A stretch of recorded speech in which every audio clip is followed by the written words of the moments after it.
Good day, good night, and welcome to Betting on Sports Podcast.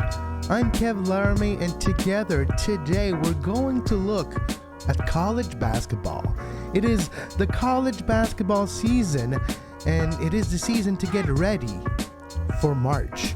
March comes very quickly, and together we're going to start to look at some of the biggest conferences in college football. But first, you can follow me on social media at Kevin Laramee, and this show is available everywhere you get your favorite podcast, so you can subscribe to our podcast and, of course, give us a little like, a rating, and a review on all your social media platforms and your favorite podcast applications. Today, on this first edition of college basketball on a Betting on Sports, where we get ready for March, we're going to look at the biggest conferences from the Big Ten to the WCC. We'll look at the odds for the national championship to see who has some value at this point. It's late January, and it's time to choose which contender we're going to back long term. We're also going to look over the next few weeks at the lower or mid-major conferences and see where an upset could be coming from. And we'll look at big teams. We'll find out which version of Oral Roberts will exist in 2022, a low seed upsetting in the first round. Predictable one. A lot of us made money last year on that one and had it in our brackets, which eliminated a lot of people. So we're starting the preparation. This is part one of getting ready for March. And we'll, of course, keep track of the top 25. The AP, the Associated Press, releases their top 25 every week during the college basketball season.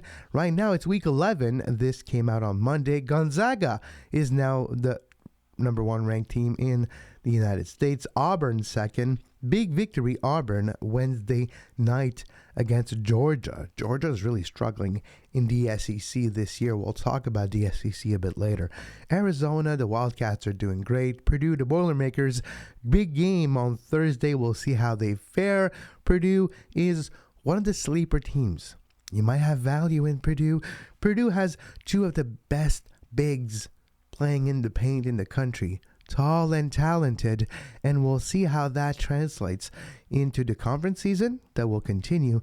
And also, when we look at the ranking of the Big Ten soon, we'll see where Purdue is and how we project them going into March and how many bids the Big Ten will have, not just the automatic, but of course the at-large bid, which will be about 8 to 9 if we count the automatic one from the Big Ten.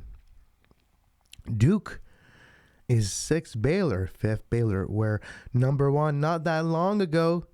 2 straight defeat will do that to you. The Bears, the defending national champions, are a bit cold over the last week, and we'll see how that changes heading forward. Duke, which Coach K being sick over the last few weeks, we'll see how that affects. And of course, Coach K was back with a defeat earlier this week. Interesting. Kansas, the Jayhawks, a hot and cold team. I don't know what to make of the Kansas Jayhawks.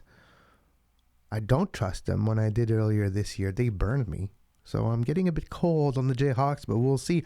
The Badgers, Wisconsin at number 8. UCLA, the Bruins, are ranked number 9 in the country.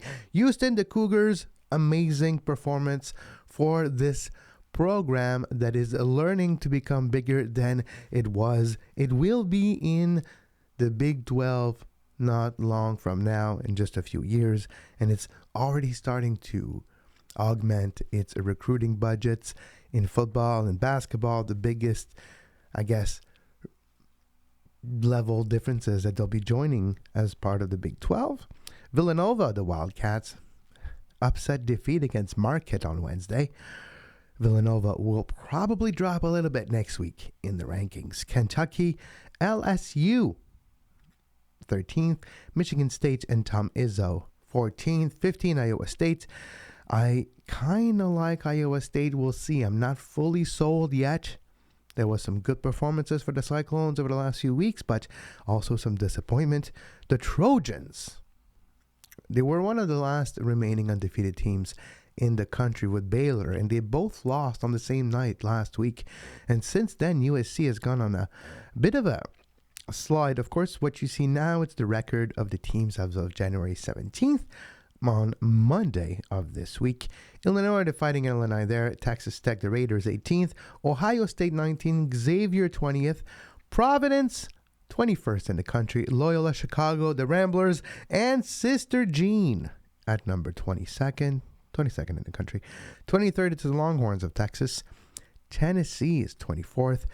And the Connecticut Yukon, the Huskies, are 25th.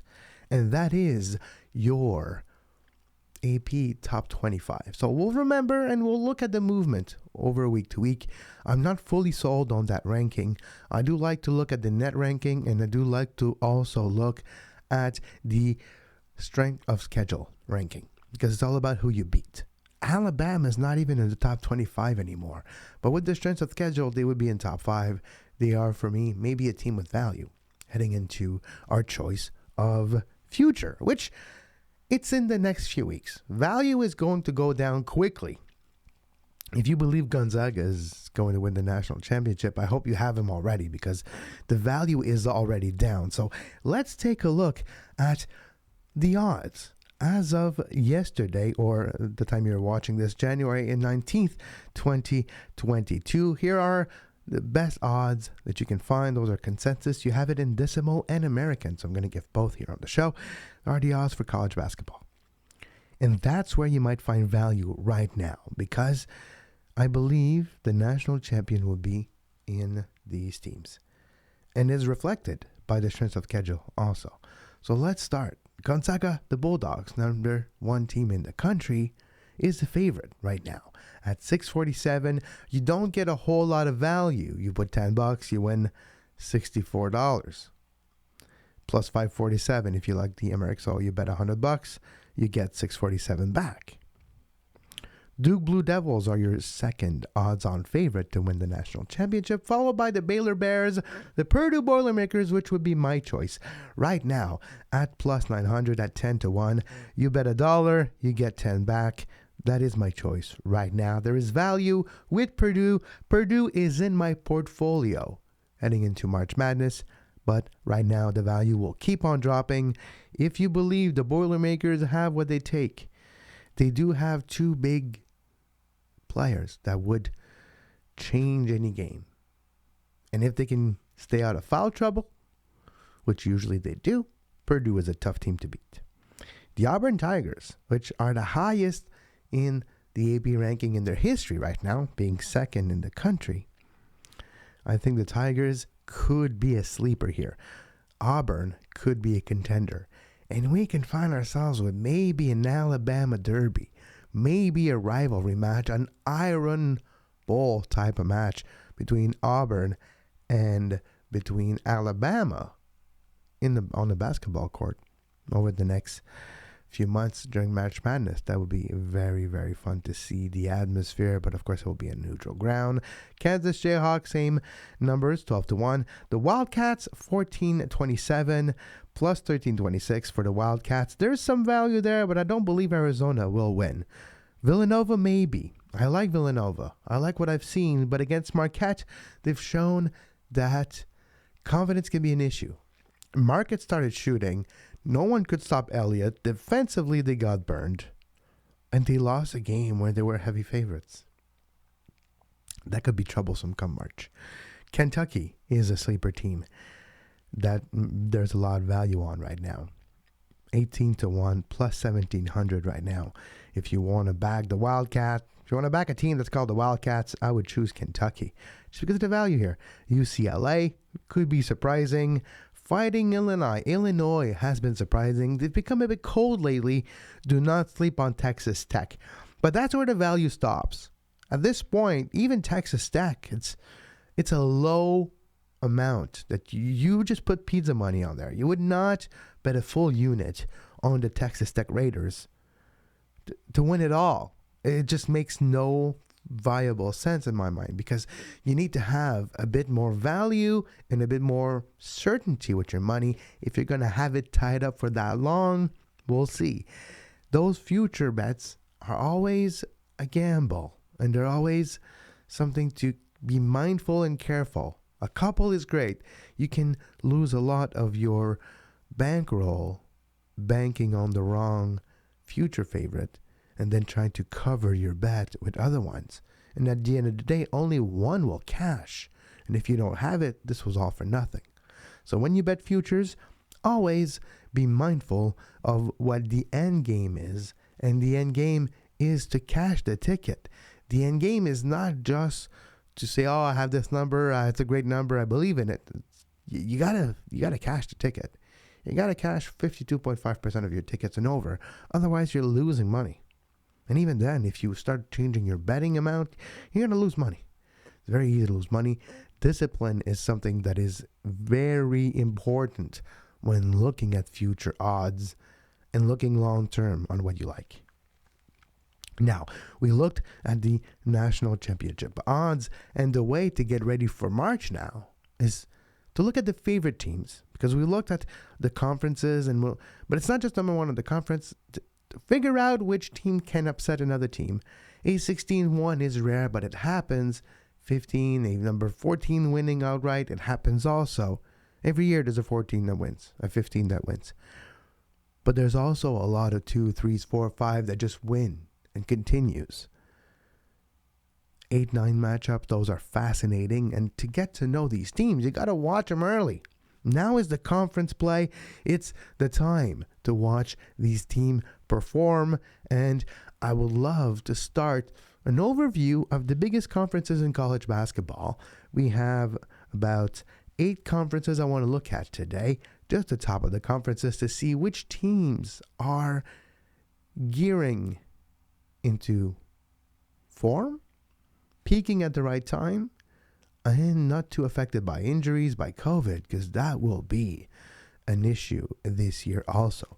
So let's start our overview of the conferences with maybe the conference that will have the biggest amount of teams represented in the dance in March. Let's go with the Big Ten.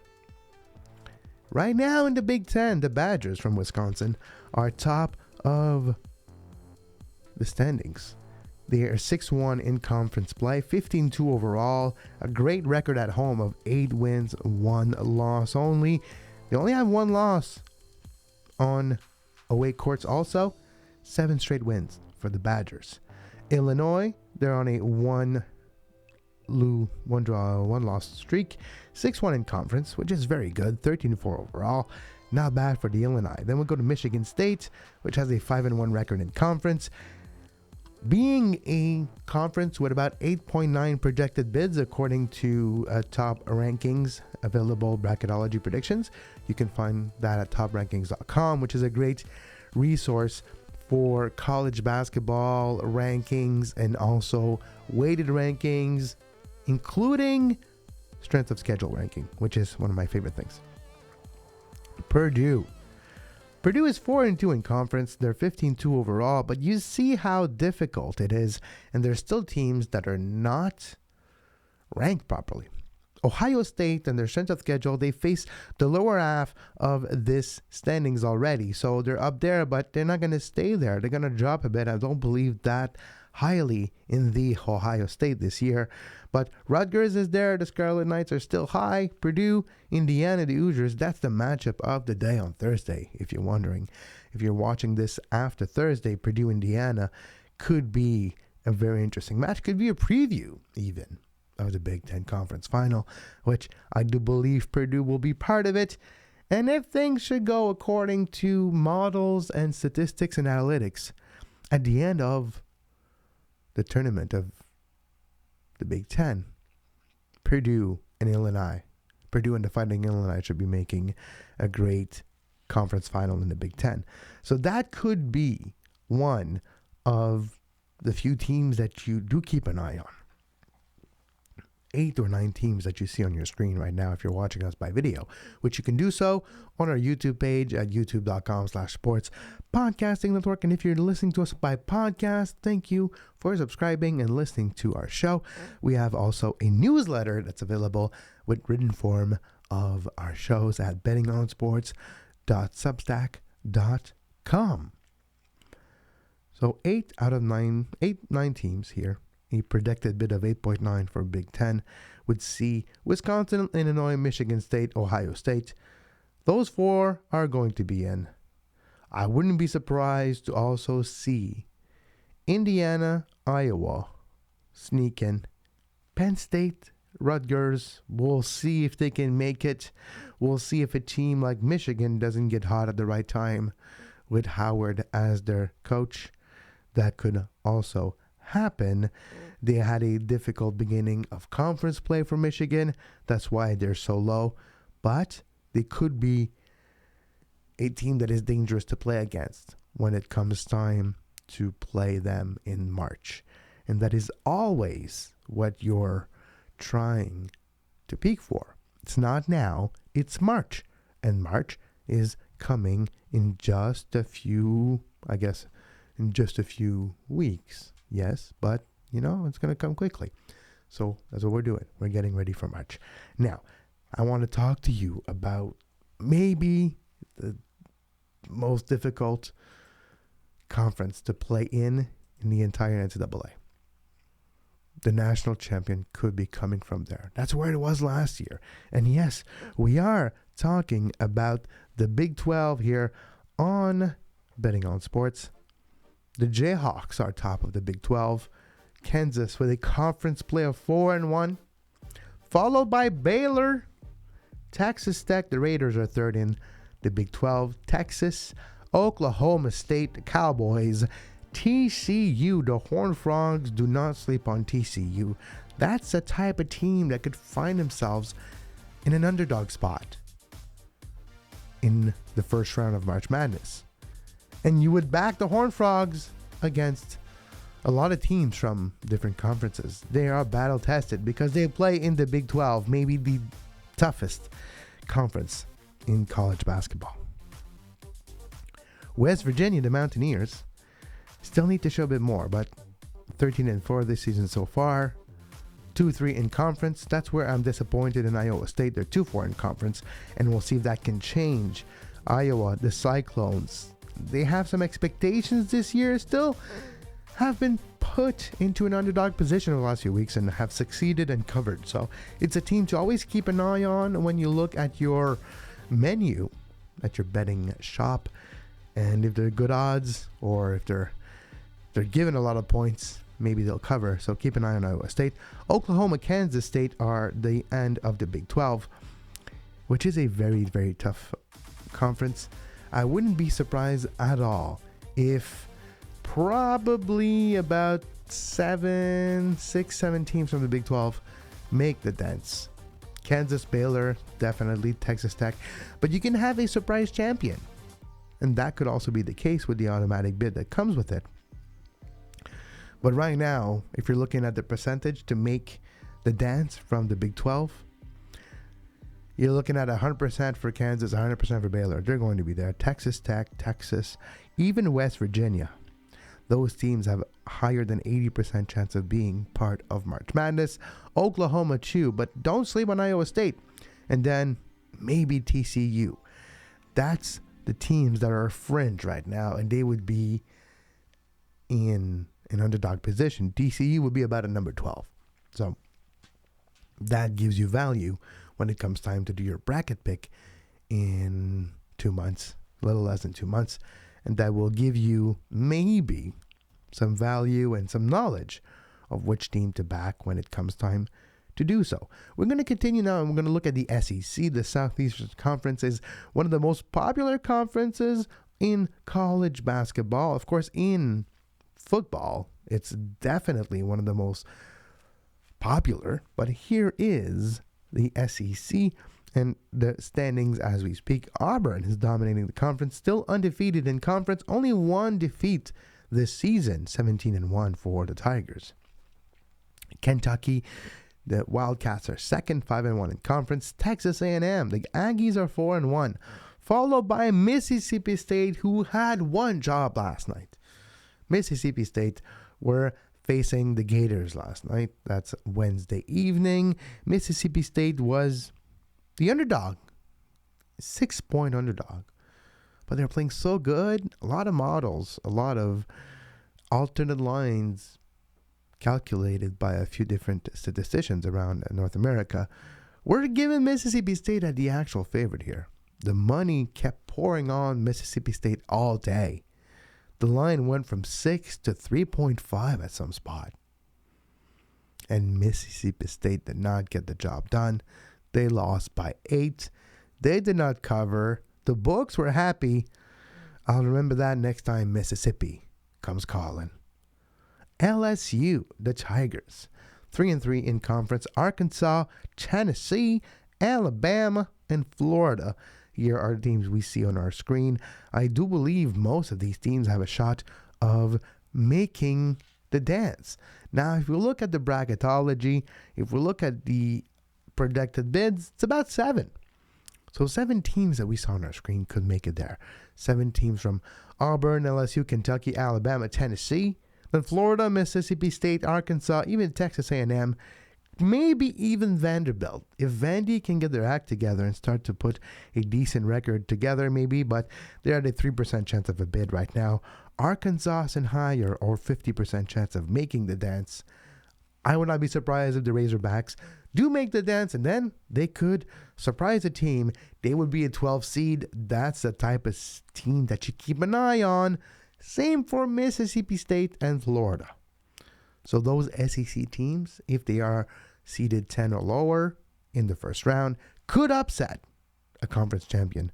No ifs or buts about it, because there is a strong sense that teams that play in the SEC, as much as they have more losses because they play against good team, they're more battle tested, and any given game could have a clearer path to victory for your bracket, or maybe for your sideline wagering, a clearer path to covering, which is always necessary because that's where the money is. Now let's look at the Big East. The Big East is a different conference. The Big East is not all good, and it's not all top heavy like the other ones. I do think the Big East have a couple of worthy teams to talk about. So let's take a look at the Big East. Now, I do believe Providence, Villanova, Xavier, and Marquette are teams that we could easily see in the tournament this year.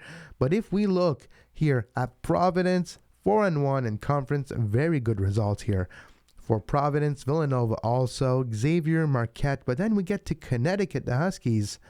Not bad, 3-2, 12-4 overall. Creighton, the Blue Jays, that's where maybe the line is drawn. Can the Big East have 6 teams making the dance? That's a big if. I don't know if there's 6 teams from the Big East that could make the big dance. Right now, 6.6 is what the projections are showing. So you would have a Villanova, Xavier, Connecticut. Make it no problem. Even being a favorite in round number 1, Nova could be a number 2 seed. Xavier could be a number 3. And depending of their opponents, which they have a tougher calendar coming for Xavier and Connecticut, they probably would go down in their seeding. But right now, they could even be a number 6 for Providence. Then we get to Seton Hall. The Pirates could be a number 6 too. Marquette could be a number 7, and Creighton could be a number 10. But one of these teams could definitely lose to an SEC team in round number 1. And that's where there's value. And that's where a 12 seed in the SEC is worth a 10 seed from the Big East. And that's where we have to prorate, to weigh these conferences. Because as much as we love to talk about the Pac-12, when it comes time to really play in March, Pac-12 are gone. They lose early, and I don't believe in in the Trojans, USC, that much. Arizona, it's a show me, don't tell me territory. The UCLA, they're done great. But when it comes to Big One, they're not showing up. And we'll see if that changes. So let's continue our overview with the Pac-12. There's about 4 projected team coming from the Pac-12 right now, according to different models. And if we look at the standings of the Pacific 12s, it's Arizona, UCLA, USC, and Colorado. And to me, there needs to be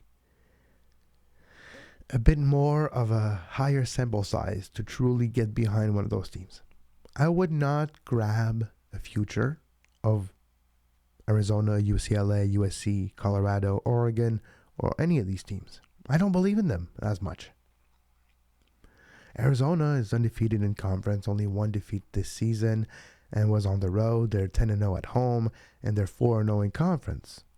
USC, they lost 2 in conference games. They're on the 2 straight defeat run, and I don't believe in them so much. So how to weigh these results heading into bracketology in the next few weeks? It is time to consider all these things where Pac-12, it doesn't start with the highest thing of confidence. So if the Pac-12 is playing the SEC, take a look at the numbers, and then maybe it's an upset alert here. Pac-12 teams are overrated. That is my opinion of the Pac-12. They are overrated. So now we'll take a short break, because when we come back, we'll continue our overview of amazing conferences. The WCC, the ACC. The ACC could have a national champion this year. And once again, Duke could not probably win the ACC this year. So we'll talk about that and more right here on Betting on Sports after this short break.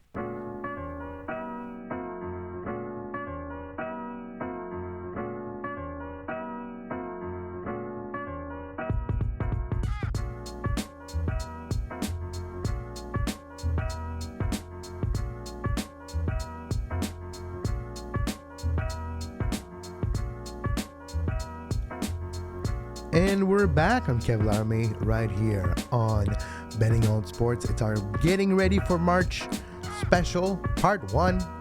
Next show on Betting on Sports will be Friday. We're going to preview the NFL and the divisional round of the playoffs. We're going to look at the matchup, the betting line, the line movement earlier this week, where the player props are heading and where I think there's value. We'll look at all these things heading into tomorrow, which I guess we're going to have 2 shows in 2 days here on Betting on Sports for show number 2 and 3. By the way, I'm Kevin Laramee. Thanks for following us. Thanks for joining us on this edition of Betting on Sports. You can follow me on Twitter at Kev Laramee. If you don't know me, I'm a sports statistician. I'm a radio and TV host. I host Soccer Today and at Betting on Sports. You can email us also at sportspodcastingnetwork.com with your comments, your information, and also if you'd like to join us, if you'd like to be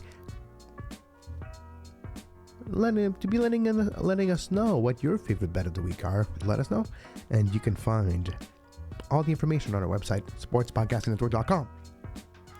One thing that I don't have anything to show you about, but it's fun to talk about this time of year, it's Moneyline Parlays. That's a way to bet on college basketball that is a bit risky, but could be fun. At this time of year, things are a bit more known, but there is upset still. But here's my strategy for doing Moneyline Parlays. You look at your shop, you look at the odds, and you look at the spread to begin. I don't look at the money line yet. I look at the spread because I can write down. So every team that is favored by 12.5 points or more, I write it down. And I count how many. That could be 5, it could be 6, sometimes it's 12 during the day. And then you add them up. You go to your app or to your bet shop, wherever you need to go, and you do the tally. So even if it's 1.01, even if it's almost nothing in the money line, you add them, and then it adds up. And then you look at, before you wager, you look at it, and you take out the riskiest one. So if you have 6 bets that day, and there's one that is 1.25 on the money line, and you kind of not feel it, take away. If you're not sure, take it out. You'd better going with the total odds of 1.6 in cash and 80% of the time than going with a bit riskier and losing it. That's my rule of thumb for Moneyline Parlays, is you go over 12.5. At 12.5, I don't select it. So it's over 12.5. You add them up together. You parlay them, but before you bet it, you take out the riskiest one.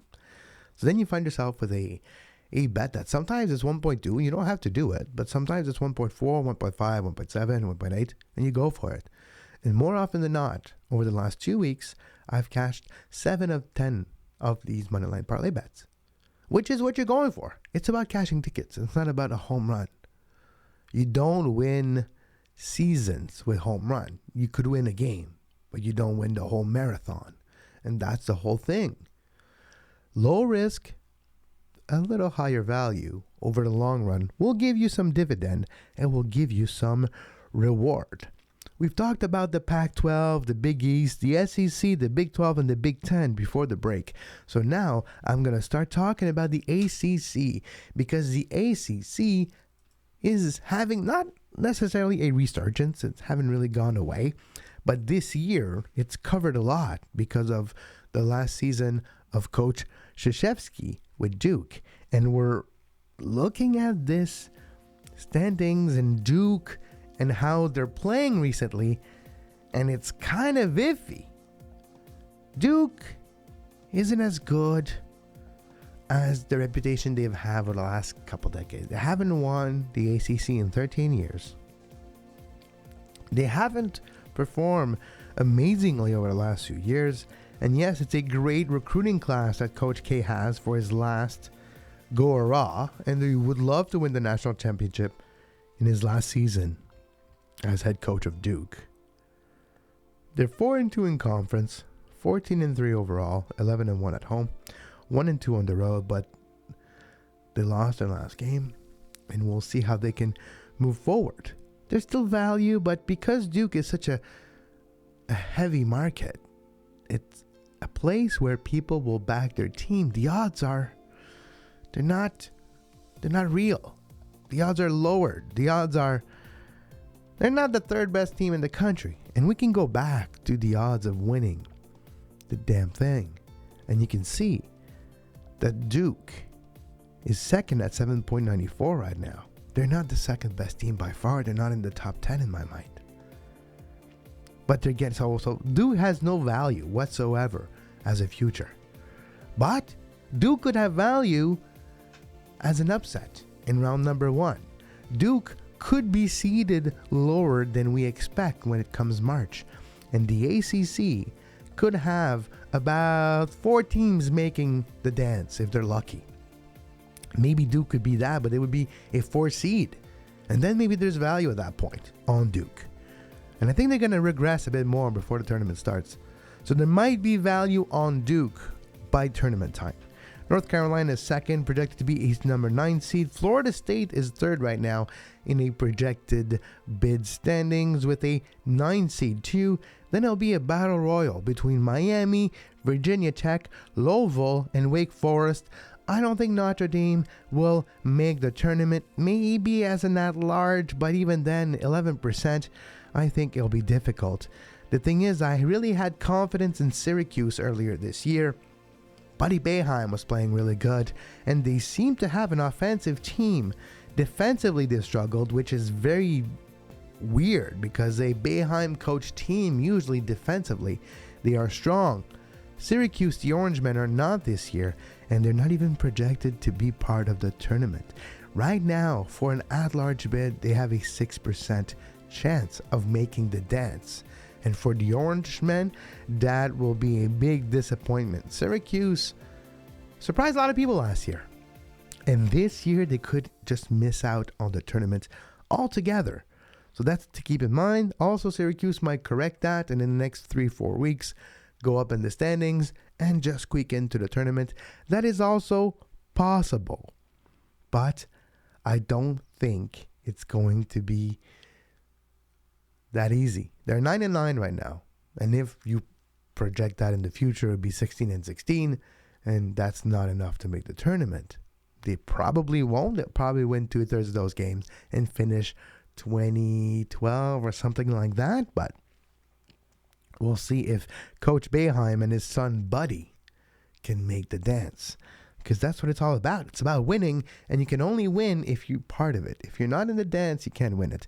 But us, for our bracket and for the bracketology, and to start thinking about what you want comes March, you have to look at these type of thing, because even though Syracuse is struggling, if they squeak in and how they play, and then Buddy Boeheim gets hot from 3-point line, they can beat a team. They can upset a team.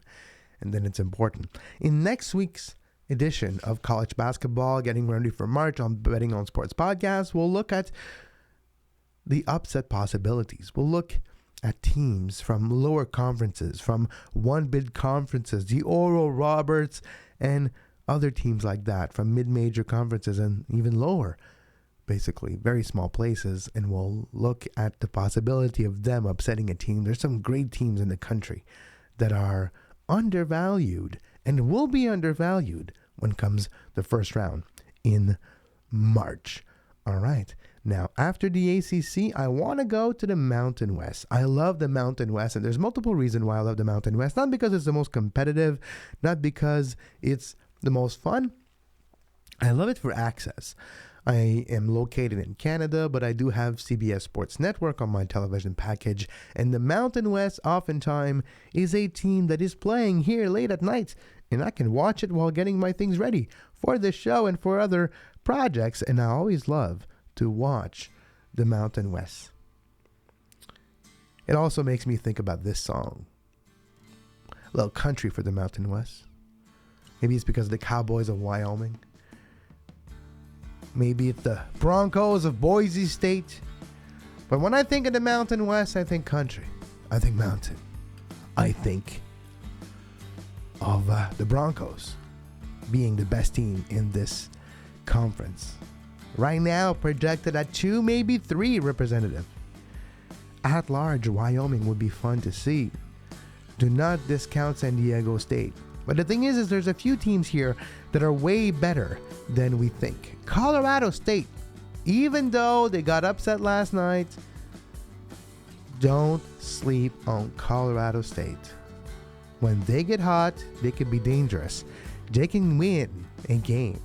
And if we start to look at the projected bids from the Mountain West, there's actual value probably when you look at the Mountain West. Because here, the Mountain West is projected 2.9 bids as we speak, so 3. San Diego, with their strength of schedule, San Diego State has an easy schedule to finish their conference play and to finish their season. They are S-curved at a better result. Their projected result over the end of the season is 21-8, and they would be 7th, a 7th seed. They could win that game. Colorado State has an S-curve also that would grow. They would finish 22-6. They're 14-1 right now. They would be an 8th seed. Colorado State would make the tournament. That's the projections. And Boise State also. Wyoming could make it, maybe, but right now the percentage is 85% for San Diego State, Colorado State 65%, and Boise State 59%. There's an upset that's going to come from the Mountain West for round number 1. Don't sleep on the Broncos, but if you get Colorado State or San Diego State against an opponent that is maybe from a lower conference but a champion, hey, I would back the Mountain West against anybody but the SEC probably, and of course the Big 10 and Big 12. But then the Big East, depends who it is from the Mountain West. I would not discount it at all. It could maybe work in the Mountain West favor. And the last conference I want to talk about on today's show is the West Coast Conference, because the best team in the country right now, Gonzaga, that's where they are. And Gonzaga has been in a one-bid conference over the last few years, but they have some competitions this year. There's a few teams in the WCC that are actually interesting in my mind that I really love to keep an eye on. Talk about the Dons from San Francisco that I've been watching a lot late at night. They are a fascinating team. Also, when we look at BYU, the Under Kings, BYU, they are fascinating to watch. The BYU is a program that is on the up and up in all sports. They're going to change conferences in the next few years also when realignment occurs. And right now, if we look at the Cougars, the BYU, they're 3-1 in conference. They're 15-4 overall. They're on a 1-game winning streak. When you watch BYU, choose the under, by the way. You get great odds. When they play against a good team, they're going to kill the game. They're going to slow down the pace, one of the slowest pace of play in the country, in the entire Division 1. it's BYU, if not the slowest team, actually. So you can look on Ken Palm, by the way, just where you get all your favorite statistics. It's the most comprehensive data. It's not a beautiful website, but it's full of data, and that's what it's all about. But BYU, a very slow team, but a team that has an identity, that has a style of play, that has players that believe into the system of their manager.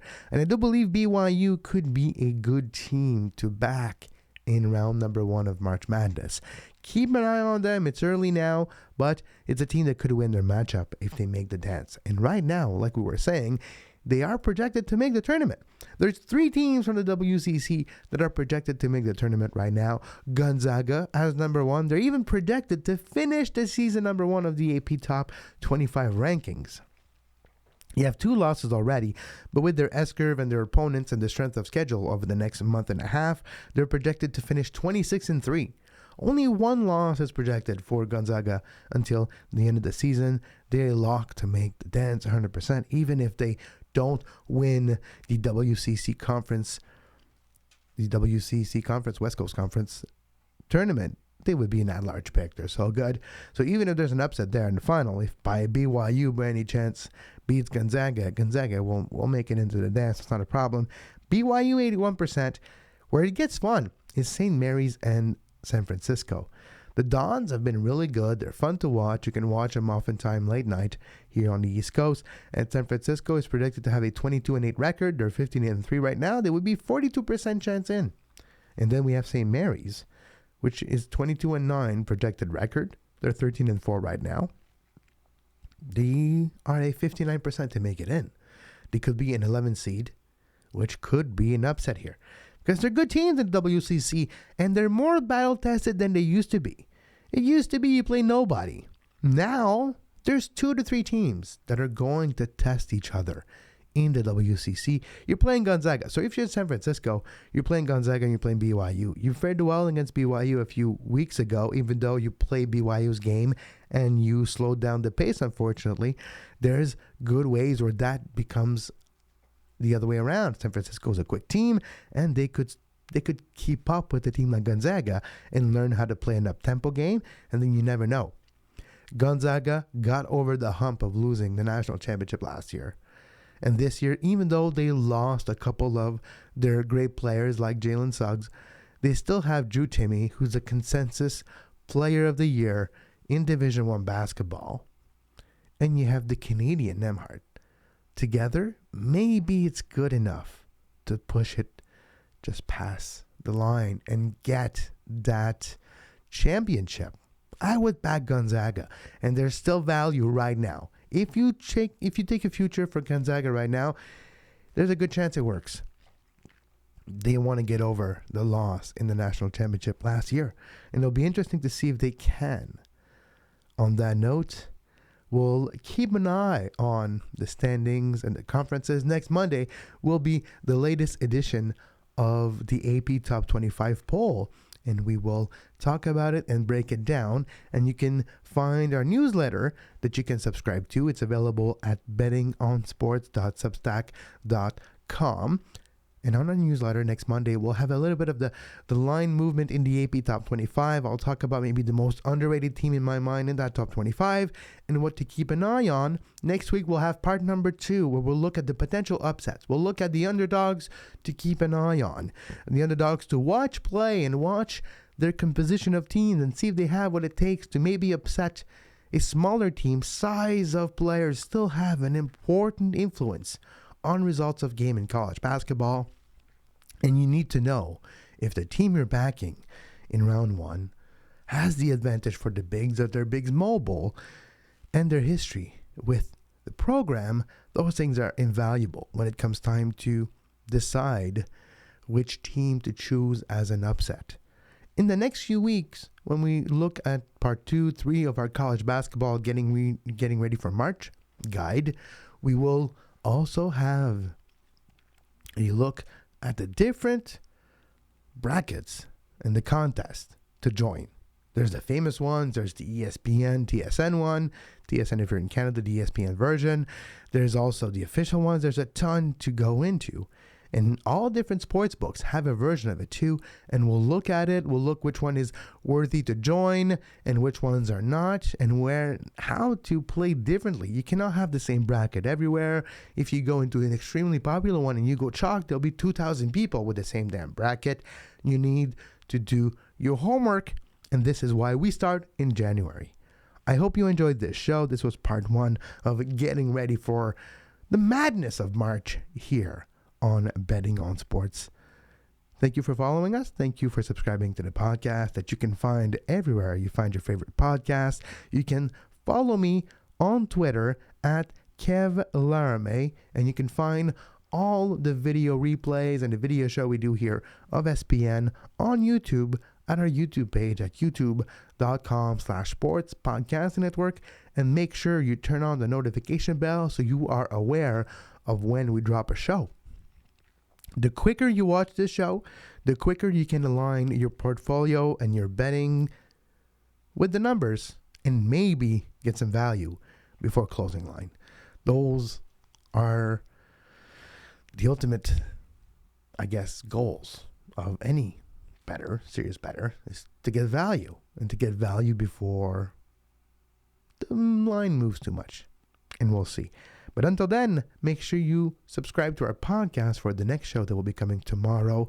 Our NFL Divisional Round Playoff Preview, looking at the different games, the lines, where the value is, which prop to really go for, which prop to forget, and also which team to maybe start thinking of backing for the future for the Super Bowl. And those are all great conversations to have, and we will have them tomorrow on Betting on Sports. Until then, my name is Kev Laramee. Thank you for joining us.